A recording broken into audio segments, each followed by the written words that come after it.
Well, welcome to another edition of the No Nonsense Roundtable. I'm Dom Genova, your host every Saturday here, 10 to 11 on News Radio Wham 1180. And I have a particularly interesting show for you today because I have two people in my office. They're both related. You both probably are known around town. You go to Wegmans, I'm sure they recognize you. And it is a father and daughter duel you've seen on TV, and is John Kucko and his daughter Natalie. Well, welcome to the show. This is going to be so much fun. Thank you for having us. We're honored to be here. I listen to the show all the time, and here I am sitting with my daughter doing this broadcast. Well, I have two daughters myself, and so we're going to get into a lot of dad stuff here, I think, along with everything else. But before we do that, let's tell our listeners kind of where you are and how you got here. I mean, you first, John, obviously. Well, I've been in broadcasting for 35 years. Been in Rochester since 1989. For 30 of those years, I was a sports anchor. About 6 years ago, I underwent a transition and fell in love with digital content.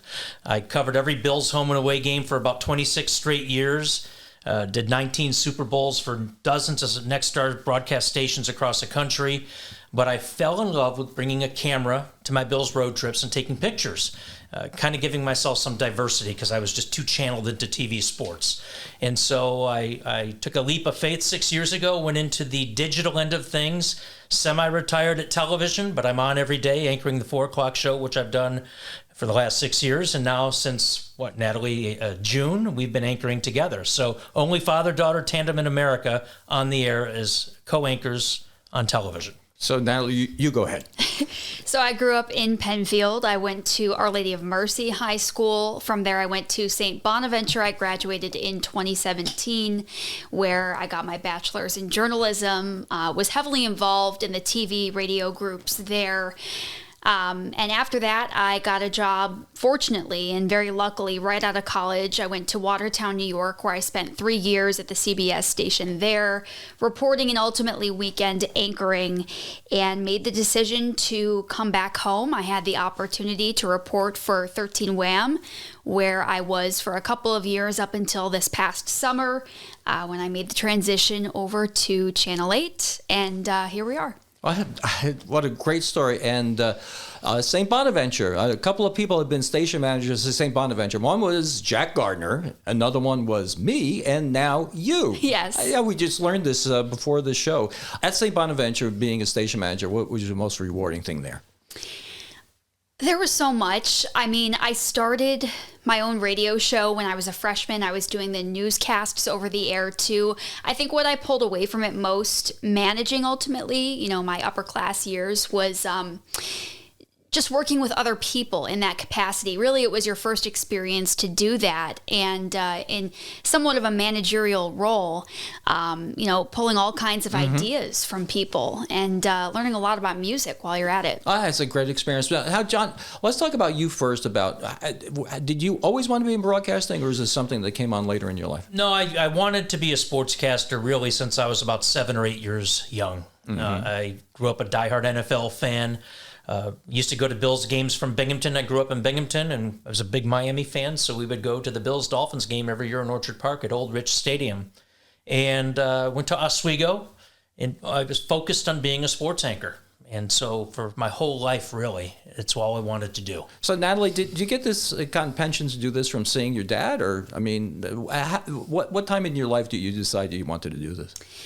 I think it came from a young age. I mean, if you ask anybody in the family, I would go in at a very young age to Channel 8, not so much to shadow the sports department. While I did a good amount of that, it was more to shadow the reporters and the anchors, because I did have a fascination with news. And, from a young age, I tried to stay up to date with current events, etc. But I did find myself spending a lot of time at WROC just because it fascinated me, really. So it grew from a young age. Well, I've interviewed a couple of people from WROC. It seems like you have a pretty good team there. I mean, you get along and Yeah, Teresa Marsenberg was telling me about you have a creepy basement in the. Is there any truth to the story No, that there's some really creepy things in the basement? You try to get her to go down there. I mean, that's what Teresa said. I know what she said. I listened that day, and I know that building better than anyone. I've been there a long time, even longer than Tom Decker, the iconic Tom Decker, who was a legend there. There were mannequins in the basement. That's all I'll say. Which are now in the studio. Which are now in the studio in precarious places. Well, that's the same thing. That's creepy. It never bothered me. Okay, let me ask you a question. Why, in God's name, would have mannequins at a radio station or a TV station? Well, it was a radio station, oddly enough, back in the late 50s that's the and reason. 60s. And they did a lot of programming out of the studio. The studio at Channel 8 was originally like an Orson Welles type of a studio where they did live theatrical programming. And so they had a myriad of things there for effect. And I think some of that were, mannequins and other things that are just stored in the basement now. So how does this father-daughter thing work? And you carpool in the afternoon, or I mean, you save some money on gas. I mean, tell me about who came up with this idea of like, oh yeah, these two people should be together. Great question. Natalie was looking for a change. She reached out to the station kind of on her own. I'm very limited in my appearance around there anymore, other than to be on the air at 4:00. I'm out in nature shooting video, and we'll get into that later. I'm just not there a lot. She took it upon herself to reach out. They approached me at some point and said, "What do you think about Natalie anchoring with you?" And I'm like, well, that's certainly intriguing, and I know she could do it. She's a good anchor. I knew she could do it, and that's how I see it through my seat, really. Well, for the record, for our listeners knowing, you are going on record saying that you don't do the hiring there. I do not do the hiring there. They do not care what I think. I'm not in the building a whole lot. I'm out and about in nature every day, almost all day. Okay, we're already established that Natalie got this on her own accord. So what made you make the move? Just time in life? Yeah, there was an opportunity there, and I knew that, and I've really enjoyed reporting in my hometown, and I wanted to advance that. But in this way, I felt like it was such a unique opportunity. My dad kind of is a workaholic, but who knows how long he's going to be in the business. Maybe it's a few more years or less than that. Good question. We don't really know, but I felt like there was an opening there, and I kind of approached the opportunity with open arms, and so far it's been going well. Now, who do you think is going to retire first, Don Alhart or you? I will not make it that far, I can assure you that. I give Don all the credit in the world. I probably will retire before Don. Well, you have something else to do, too. You're a photographer. We're going to get into that in a little bit, because it really is intriguing that you took up this other venue in life that is so interesting. But do you think it's easier because you know each other to get along and do things on the show, or do you think it's a little more challenging? I think it's easier, certainly for me, and I would think she would agree. Yeah, I feel like we have this kind of groove naturally, just because, he is my dad and I'm his daughter, vice versa. We have kind of this natural flow, so I think it can be challenging in certain respects, maybe here and there. Maybe because we know each other too well. I'm not sure. We know nuances of one another. Right. I admire this because I don't think there's any chance that my daughters would want to work with me. And I really admire that you found this niche for yourselves. Well, it's great. It's a it's a very visible arena we're in, too. Well, that's true, too. It's not like we're going to work with one another in the four walls. It's where everyone can see, warts and all. Now, do you when you're out together, do people go, "Oh, that's the two of them"? Do you get that? We've been out a couple of times, and yes, that has happened a few times. Yeah, I can imagine that. Well, the fame has got to be a perk of the job. Well, we're about ready to head into a break, and we're going to talk more with the Kuckos right after this. Well, welcome back. You're listening to the No Nonsense Roundtable. We're here today with the Kuckos, John and Natalie, and not every question that I ask is serious. As a matter of fact, some of them are a little lighthearted. So, Natalie, tell me we're going to find out how much we really get along. Tell me, what is your dad's pet peeve? There's a few. There's a couple here. Well, we have a 9-minute segment. All right. Have at it. Anything you want. Go ahead. I'll try to narrow it down. I think impunctuality is a big one. If somebody's late to something, if I'm rushing late into the studio, he'll make mention of it. Being on time is a big deal for him, I would say. Now, do you agree with that? Absolutely. Okay. We have had a rule for a very long time at the station. Everyone on air, the production people, you have to be in the studio 10 minutes before every show. And I can look you in the face and tell you I'm the only one who ever adheres to that rule. Usually it's 12 minutes before the show. She's actually pretty good, considering most of the colleagues I've had in my 31 years at Channel 8 have been, we'll wait till 2 minutes or so before the show. You got to get mic'd up, you got to get mic checks. And, when you roll in there too late, problems can happen out of the gate. I'm not a fan of that. To her credit, she gets in there pretty darn early. Does she get there 10 of? No. But 7 of, Is it 6 5 of? of? Yes. Yes. Yeah. Like today it was like 5 of. Okay, so what's her pet peeve? Her pet peeve is a lot like one of mine, which is we're perfectionists, especially when it comes to the delivery part of the end of what we do. So when there's a stumble by either one of us, we're very sensitive to that. I know she is, and I'm wired the same way, and I think that she got that from me when she was a little girl. The funny thing was, she used to come into the station and watch me do sports, and she'd sit in the theater seating in the studio. Yeah. And we'd be in the commercial break before I would do the sportscast. And she would look to me with those little brown eyes and raise her hand and say, I'm going to be counting your stumbles, as if there's no pressure enough, right, going into the show. Without having your daughters, yes. And I'm happy to say that I didn't give her much to work with. And I think that stuck with her, and it certainly stuck with me. And so the first couple of days when we're anchoring together for real in front of a live TV audience, I was a little on edge. I think she was too, because we are both wired to be perfectionists in what we do as far as the delivery part of the production. I know the feeling, Yeah, because so you can I'm very relate. hesitant about saying a lot of things over air. I'm like, Francesca and Alexander are listening. Well, you certainly know, and they can relate too. I learned that lesson a long time ago. So you were talking about perfectionism. Perfectionism has to be a good quality in broadcasting journalism. You have journalistic standards.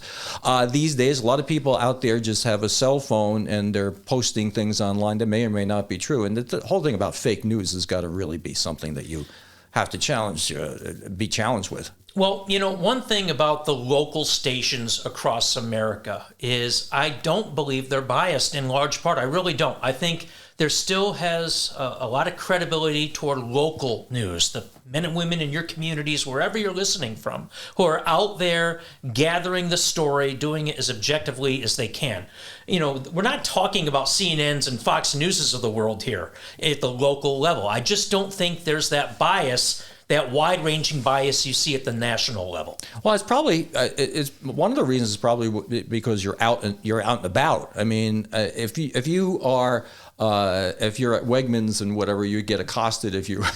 Well, it does happen. It does happen. I mean, I for a while drove the most visible TV car in America. I had 5-foot Channel 8 numbers on each side. And until people realized it was, you're the guy that shoots the waterfalls and shows us positive stuff every day, there were some really violent. Oh, yeah. Really? Very bad, too. That's interesting. And I understand where some of these folks are coming from. I'm not disagreeing with them on a lot of the issues. But the local stations, in my view, across America, they play it down the middle, unless I'm naive. I just believe that. No, it would make sense to me, because you have to be held accountable because people see you all the time. Natalie, what's your first memory of your dad? My first memory? Of your dad? Oh, honestly, when we were kids, I mean, my dad was off in the morning, so he would spend a lot of time getting us ready for school, getting us on the bus. So because of his nightside schedule, he took care of all that. My mom was off at work. So really, when you have, like your mom doing your hair and getting you ready, for the day, that was really his role. So I'd say that's pretty much my first memory. Well, a broadcaster's role can be awfully challenging time-wise. I know that if you have the late news, you're not getting back till you're not getting in bed until like 1-2 o'clock in the morning, something like that, right? Sometimes later than that. And keep in mind, I was traveling as well all over the country, covering the bills, and on top of that, I was doing corporate sports for our company. So I was when I wrapped up a Bills season, I would then go 8 days to the Super Bowl, do live shots for 150 stations across America. Then I'd come home for a week. Then I'd go to the Daytona 500 for 7 or 8 days and do the same thing for dozens of stations. So it was beginning to really cut into my home life, my family life. And this is when I developed an interest for digital and totally switched direction. So how many Super Bowls do you do? I did 19. And what was your favorite? Well, I think probably my favorite would have been the last one, which was the Patriot overtime comeback against the Falcons. And that was in Houston. Lady Gaga did the halftime show, if I'm not mistaken. And they all kind of meld together. There were some really good games. I did 3 of the 4 Bills Super Bowls from the Super Bowl Jim Kelly years. Those were fun and memorable because the energy in Western New York was unlike anything I'd ever seen. And I think we're kind of getting close to what that could be like again. Is that the most fun you've ever done is the Super Bowls? Absolutely. It was all I wanted to do as a little boy. I knew I didn't have the physical stature to play in the NFL, so I wanted to be at the big game, which was a Super Bowl. So now, what is the most fun you've had doing a story? What are you interested in the most? Oh, my goodness. I've really found passion with human interest stories. I mean, meeting people etched in the community. I don't know if anything really stands out in particular. It's hard to come up with that on the spot. But, through my travels, even when I worked in Watertown, I mean, just reporting dayside, each day you meet so many walks of life. And, you really get to learn your community in a different way. It's interesting, what I found as a reporter in Rochester, parts that I had no idea about growing up here, being here for years. So you must, even at your young age, you've met a lot of different people. Who's one of the more interesting people you've ever met? I think much of it stems from my sister, our love for music growing up. We would go to a lot of concerts that my parents would be forced to chaperone, probably. Forced to chaperone. Mom more than me. Yeah. I've met Eli Manning. There you go. I've met different players through the Press Radio Club. Somebody that stands out. Help me out here. Well, I mean, I would MC that dinner at the Press Radio Club in my sports days, so I would take them with me. Patrick Mahomes, that was Caroline, but I think you did meet Eli. Yeah. And I think she met Eli too.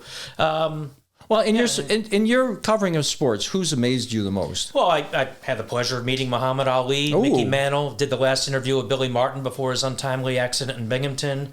There's a litany. I could go on and on with sports figures. Well, you got 45 seconds to go on. Go ahead. I enjoyed all my dealings with the Bills Hall of Famers. I mean, I've been blessed to, I interviewed Pete Rose, the first one to interview him when he got out of prison.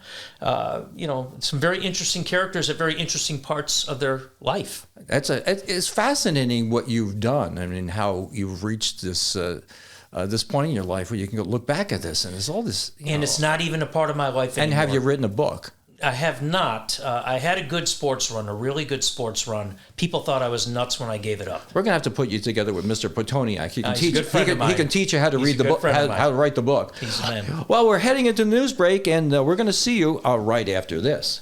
Well, welcome back to the No Nonsense Roundtable. We're here with John Kucko and his daughter Natalie, who co-anchored the news at 4 o'clock on Channel 8. Channel 8, the news you can trust, right? That's what they call it now. Yes. I'll be honest with you.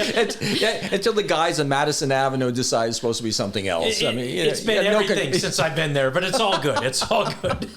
Well, I had Mr. Gilbert on the other day, and I said, "What's the news you can trust?" He says, "Yes, it is." I said, "So tell me the news you can't trust." Okay.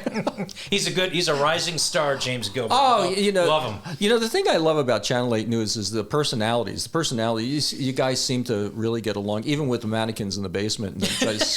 There's a camaraderie there that has been there as long as I've been there, which is 1991. And it's a loose atmosphere. We take things very seriously. But I think anyone who's worked there and left there to go to other places will always admit they miss the closeness and camaraderie of the coworkers in the atmosphere at Channel 8. Yep, I can see that. And you have light in your eyes, Natalie. You concur with that, I see. Yeah, I'm on board with that. I mean, I experienced it from the time I was a kid, going into Shadow, and I very much got that sense of the atmosphere. Now, working in it, I can say the same thing.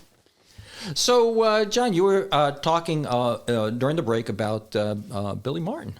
Yeah, so Billy Martin, when he was fired the final time after numerous times by the late George Steinbrenner, Yankee owner at the time, he retreated to the Binghamton area, which is where I was doing sports as a young guy, pretty much out of school. I started in Elmira, went to Binghamton. And I wrote him numerous letters, no internet, no cell phones back then, numerous letters asking for an interview. And finally, I get a call one night after my 6 o'clock show, and the gentleman says, it's Billy Martin. And I thought it was a buddy of mine busting my chops. And in fact, it was Billy Martin. He said, I want to meet you before we agree to do this. When can you come up? I said, I can come up tomorrow morning. So I went up to Port Crane, which is north of Binghamton.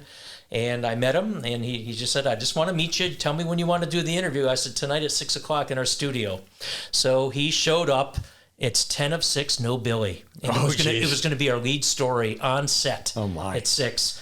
2 minutes to 6, he shows up in a black Mercedes, flying up the driveway.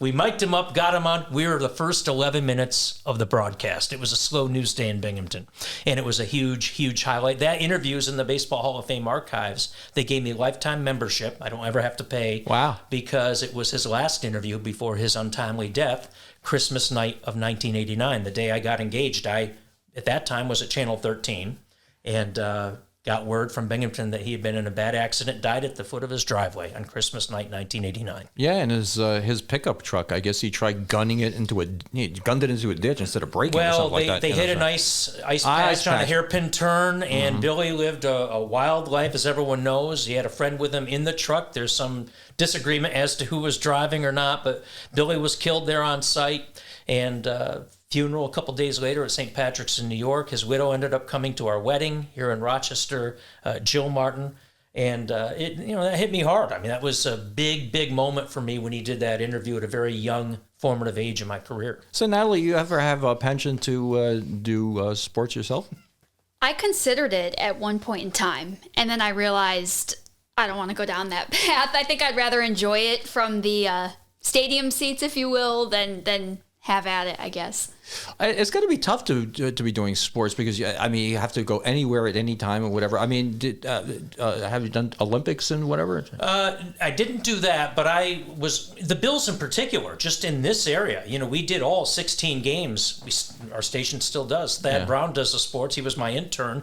I hired him 20-some years ago. He goes to every game. He's on a plane, I believe, right now, as he's heading out of town to cover a game. That's gotta be. So, you know, I was always on call, and there were some rough years. So I remember New Year's time when I was getting ready to go out to dinner with my wife, and I got word that the Bills were going to fire their head coach. I had to go right to Orchard Park, and that happened numerous times. I remember Natalie, of all people, when the Bills were talking with Rex Ryan. She was on her phone in her bedroom, yelled out at like 6 a.m, "Dad, there's talk that the Bills are talking with Rex Ryan." That came out of nowhere. I found out about it, and I was pretty plugged in from her going through Twitter. Well, that's kind of cool. It was cool. I forgot about that. You remember? Teamwork even back then. Well, yeah. Funny thing was, I was in my pajamas more or less when she said that. I'm in the hallway. I'm like, what? And I go through Twitter, and there it is. And she had seen it. So okay, Natalie. Here's a dad thing. What's your dad's second favorite sport? His second favorite sport. Well, I don't know if many people know this, but he played tennis for many years. I did. I wouldn't say it's my favorite sport as far as covering, but yeah, I love playing tennis. I think it's a great sport. There's a fun fact. Yeah, I'm into the age where it has to be pickleball of anything. Pickleball is a great sport. So tell me about the tennis. I mean, is you played in college or high school? No, I played in high school. Played varsity for all 4 years, and to me, it was a sport that if you wanted to pursue it, you could play it well into your 50s, 60s, 70s, and folks are now doing that with pickleball. With sports, what's the most pain in the tuchus thing to cover? Some of the baseball players, believe it or not, Major League Baseball, and I love baseball. I'm a baseball fan too. You asked her that, and I would have thought she would have said baseball because I went to every Hall of Fame induction for close to 30 years in Cooperstown. Love it. But some of the egos in baseball. Really? When I was covering baseball, and I was at a lot of all-star games. I did a lot of stuff for CBS around big events, CBS News Path. So I would All-Star game in Toronto, All-Star game in Pittsburgh, All-Star game here and there, and you deal with some serious unpleasant. More than football or anything. Yeah, I believe so. Really? That's surprising to me. Not everybody. I'm a baseball fan, so I'm interested to hear that. I know Reggie is a... And he was one of my favorite players, but he's oh yeah, he could be difficult. I interviewed him long after his playing days were over and had nothing but good dealings with him. But yeah, during his prime, when he was a free agent and kind of changed the face of baseball, him and Catfish Hunter, they came into big money, and I think some of that went to their heads in a lot of cases. Not all of them, but a lot of them. So let's start talking about a little bit about the photography and what you do. The transition, I call it pivoting. People get to a place in their life when they start pivoting. So let's talk about your pivot. Yeah, it kind of came out of nowhere. I knew, and Natalie noted this earlier, the workaholic thing was something I was dealing with. Didn't know how to shut it off, shut it down, taking work home with me 24/7. So I got a camera. My wife urged me to find a hobby. And so I took a good Canon camera with me to my Bills road trips, and I would take it to Bills home games and try to come up with creative photos. And about a year or two after getting into this, I realized I might have some talent as far as an eye for composition. I knew what to look for, and I love doing videos. So I was at a Bills game in Houston back in, I want to say, 2015. I had just shot Beautiful Fall Color at Letchworth, and I'm watching the game in Houston, and E.J. Manuel was the Bills quarterback, threw a pick six to T.J. Watt at that game. I'll never forget it, but I called my wife, and I said, I'm checked out. I don't want to be doing this anymore, and I want to pursue camera. She couldn't believe it. She said, come home after the game tomorrow, and we'll discuss. And a year later, was doing something else. Well, you do a lot of nature and landscape. I do a lot of that, and I do a lot of videos, a lot of drone flying. I started my Facebook page 6 years ago, had no followers. And now I'm up to almost 275,000, and I reach about 20 million people a month, and it's positive content. Channel 8, I got to give them credit. They allowed me to do this role and anchor the 4 o'clock show. Wow. A lot of stations wouldn't do that. They saw a value in having someone designated to go out into the locales and show positive. And my timing couldn't have been better. You ever do any coaching on this? I could be in the market for this, I do. It sounds like something that would be really wonderful for the No Nonsense Roundtable. I love it. Well, with that, we're going to head into another break and see you at the other end. Well, welcome back to the No Nonsense Roundtable. We are here with Mr. John Kucko and his daughter, Natalie, who are hosting, I guess there's a word for it, co-anchoring the 4 o'clock news on Channel 8. So let me ask you a direct question, Natalie. If you weren't in journalism, what do you think you might be doing if you didn't choose journalism? I've been asked this question before, and it's a tough one to answer because growing up, and through schooling, I didn't really see a different, I didn't envision anything else for myself. I think I've always been passionate about mental health initiatives, and so if it required more schooling, yes, I probably would have gone to school maybe to be a counselor or something of that nature. I try to look for those stories out in the community, and I've been able to tell many of them, but that's something I'd probably pursue. And John, we already know this about you. You'd be a photographer. I never saw this coming, so no, I never would have. I sometimes I'm standing by a stream when it's like 10 degrees, single digit almost, and ice all over, and I'm like, what have I done? I never saw this coming. It was all sports all the time. I still have every baseball card from my baseball card collection, which goes back to the 60s. I've saved every sports memento from every event I've ever covered, and I still have it from kid on up. So this is all I saw for myself. So it was, to do what I'm doing now was a major departure. And that's the thing I've seen from the show is that some people knew what they wanted to do from, day one, and some people had to change. And certainly me. And then you get stories of people that you just don't know. I mean, one of my favorites is Carl Laporta, who was a musician, piano tuner, and he writes a letter to the Gannett paper, and he says we should have a music hall of fame. He says, okay, wise guy, go start one. He started one, and now we have a music hall of fame here in Rochester. And who knew, right? I mean, people's paths in life. Yeah, it really is remarkable when you peel away the layers to how things get done and the paths people take. And even today, that we learned that you were station manager of the radio station that I named back in, what was that, 1974, 75 or something like that, and just, St. Bonaventure. Yeah, small world. And That's her exactly right. mom, Charlotte, went there. Charlotte's dad was a news anchor at Channel 10 in the 60s and early 70s, Chuck Stevens. Yeah, okay. So we're talking, how many generations here? Her and I, myself and my wife, Right.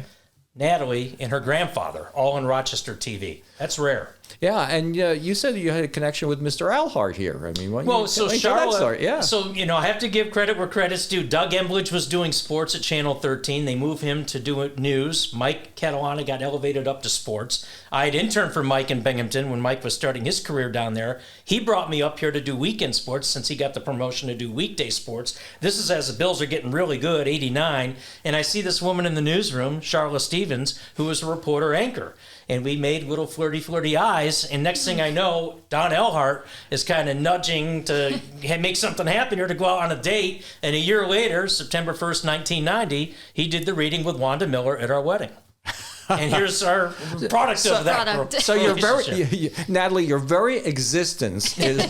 Well, it's time to... And Doug Embledge will take all the credit in the world. And Mike's got a lot to do with this. Without me interning for Mike in Binghamton, I never would have come to Rochester, never would have met Charla, and Natalie would never be here. That's a fact. I know. It's the butterfly effect. It really is. Yeah. Truly. As a child, Natalie was very good at... What? And Natalie was a great singer, very good at theater, great in theatrical plays, played a mean Dorothy, a wonderful Dorothy, I mean mean in a good way, in The Wizard of Oz in Brighton. We did that camp for several summers, a wonderful camp, the theater camp they had. And so I would say, she was loved the arts. And your dad's favorite thing, let's say your dad's favorite thing to eat. Oof. Oof? I've never. Where do you get oof?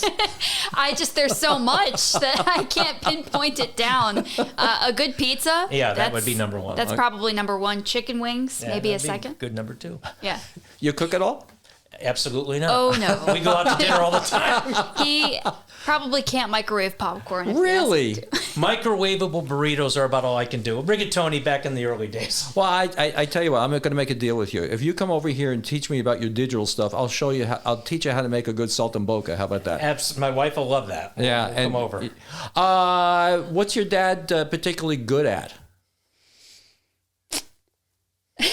Not that there's a lack of answers here. He's very clean. Like, he knows where everything is, and that could be Organized? Organized, very organized. It could be information. It could be a memory from 10 years ago. We always go to him for that kind of thing. So, John, let's do a little retail here about your digital deal, and tell people how to get in touch with you, how to Facebook and. So my focus is on, as far as digitally goes, or social media. Twitter can be kind of toxic. Everything can be, really, but Facebook is my go-to. It's where I have the most follows. I've been able to do a lot of charitable endeavors. We've raised close to $131,000 for charity just in the last 3 years through my calendar. We did a Sunflowers for Ukraine postcard project that made $70,000 for ROC Maidan that we did since March, since the start of the war. And these are just sunflower postcards, 15 sunflower captures of mine we made into postcards, and we had orders from all over the world. So Facebook is the best place to follow my work. Of course, obviously, watch on Channel 8 because I show it every day, 2 times a day in that 4 o'clock show. It's an hour-long show, so I have a camera offering in the first half hour, a camera offering in the second half hour, right after our talented chief meteorologist, Eric Snidel, does his weather. We come over to the big wall, and I show my camera segment. And you have listeners that send you pictures all the time. I've got I hear from people all over the place. What are the favorite ones you get from people? What landscapes or usually sunsets up on Lake Ontario are high on the list. A lot of bird pictures. There are a lot of birders in this area, and very knowledgeable ones. Really? Oh, it's amazing. You go into Highland Park in the springtime, and there's a lot of birders not taking pictures. They got the binoculars and they're recording the birds that they see, and they've got catalogs full of notes and birds they've seen over the years. It's fascinating. Well, we have just a couple of minutes left, so I'm going to give it to you. If I was to ask you a question, what should I ask you? You're the journalist. I love asking this question. Yeah, It's so how long do terrible. you see yourself working in mainstream media, and where do you think mainstream media is headed in this congested world? Very good question. I should have asked that myself. Go ahead. Well, it's tricky times right now. I think a lot of what's going to happen in the future is depending on when the NFL goes streaming. You know, the NFL has made no bones about it. They want to stream their product, and they're going to stream it in every household eventually. Oh, my God. And when that happens, in my view, it's going to be a sea change for the traditional broadcast business. But up to now, broadcast is still viable. It is still legit. When we have Buffalo Bills games airing on CBS and Channel 8, which we do most of the time, those are the biggest sets of eyeballs watching any singular event in Western New York. And so nothing can take that away right now. Yeah, and there are going to be a lot of people who don't want to pay for that. Well, it's over the air. Yeah, that's the thing. Yeah. There is over the air TV, and it's free, but the landscape changes quickly. Okay, give me a question to ask you, Natalie. Whew. I was kind of dreading this because I don't know if I have one. You can come up with one. I realize how difficult it is to be on the other side of the chair, if you will, on this. We don't like dead air. You know, a question I do get asked a lot is, why do you come back home? Yeah. You know, and I think, you know, I was talking to your wife about this, actually, Dom. And to be truthful, you know, when I was in college, I had that mentality of, I want to travel. You know, I want to try out a big city. I want to go maybe to Boston or somewhere else. And it wasn't until the opportunity presented itself and I kind of found my footing again that I realized, you know, this is home and it's where I want to be. Well, it's a great place to live, and the both of you actually really enhance the Rochester experience. And thanks for what you do, and thanks for coming in. It's been delightful. We're gonna have to do this again. Absolutely, honored to be with you. I listen to you every Saturday. Thank you. I love testimonials. Everybody, we'll see you next week on the No Nonsense Roundtable. Well, thanks for watching this YouTube. If you liked it, please like and share.